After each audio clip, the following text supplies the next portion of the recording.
Hijrah Nabi Muhammad SAW dari Mekah ke Madinah dan kisah di Gua Sur. Rasulullah SAW selama berdakwah di Mekah mendapatkan sedikit pengikut dan akhirnya sekitar 70 keluarga masuk Islam.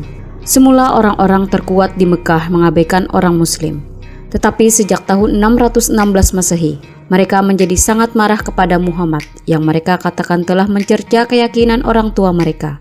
Dan Muhammad adalah seorang tukang obat yang berpura-pura menjadi nabi. Mereka terutama sangat marah terhadap penjelasan Al-Quran tentang hari pembalasan yang mereka anggap primitif dan tidak rasional. Hubungan pun memburuk sangat tajam. Abu Jahal memboikot kelompok Muhammad, melarang orang-orang Quraisy untuk menikah atau berdagang dengan orang Muslim.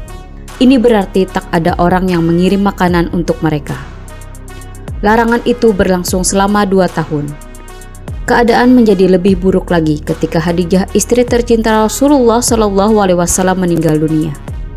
Dan lebih parah lagi, paman dan pelindung Rasulullah SAW, Abu Talib, meninggal dunia.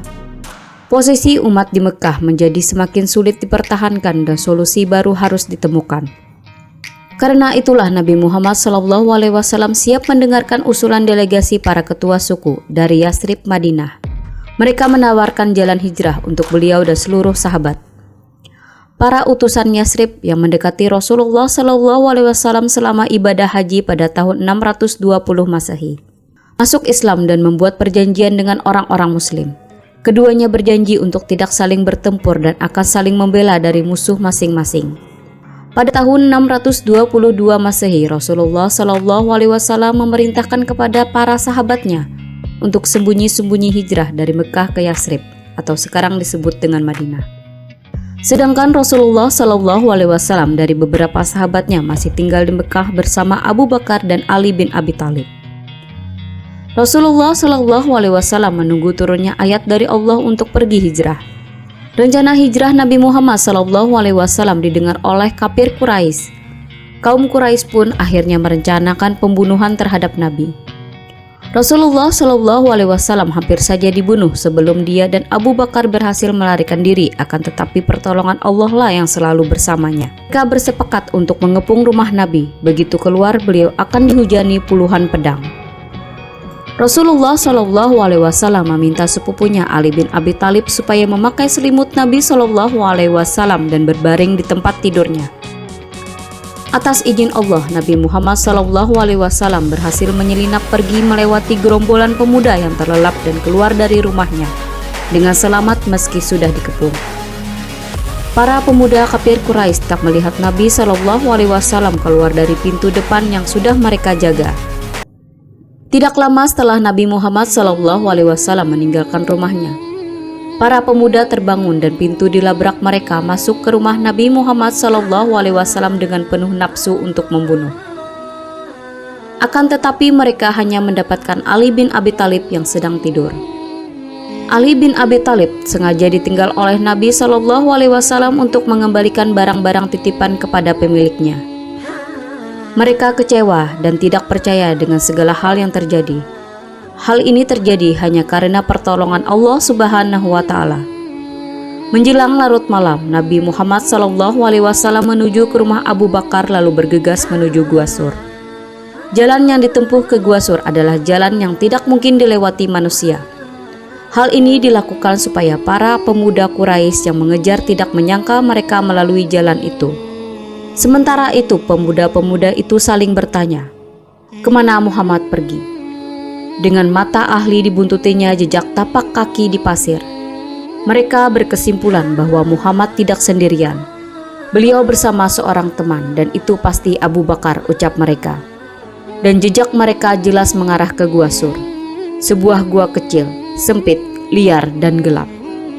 Di mulut gua terpancang sebatang pohon. Tak mungkin ada yang bisa masuk kecuali dengan posisi merangkak, dengan cara itu pun sulit. Ketika sampai di Gua Sur, Abu Bakar masuk terlebih dahulu ke dalam gua untuk memastikan tempat itu aman. Setiap lubang ia tutup dengan apa saja yang bisa. Setelah dirasa aman, barulah ia mempersilahkan Nabi SAW masuk. Nabi SAW kelelahan dan tertidur.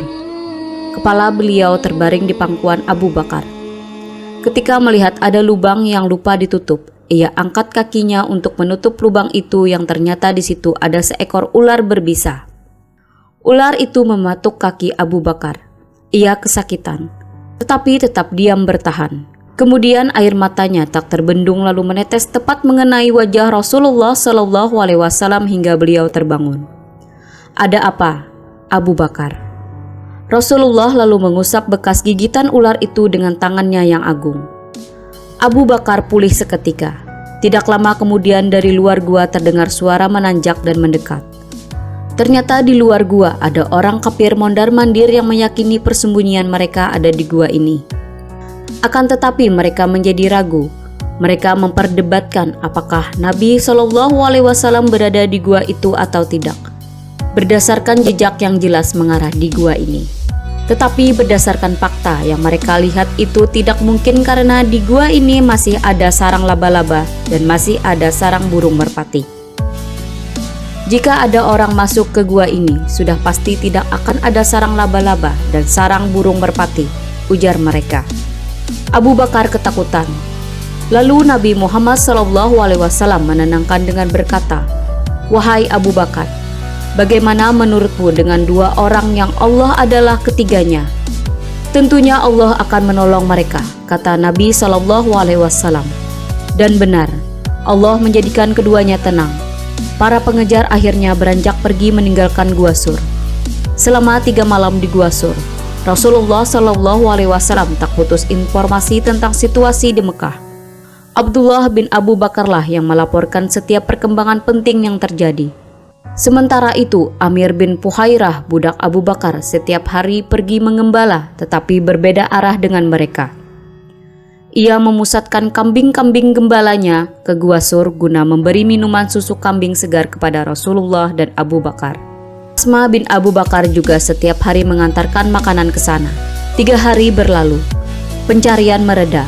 Datanglah sang petunjuk jalan menjemput Nabi SAW dan Abu Bakar. Namanya Abdullah.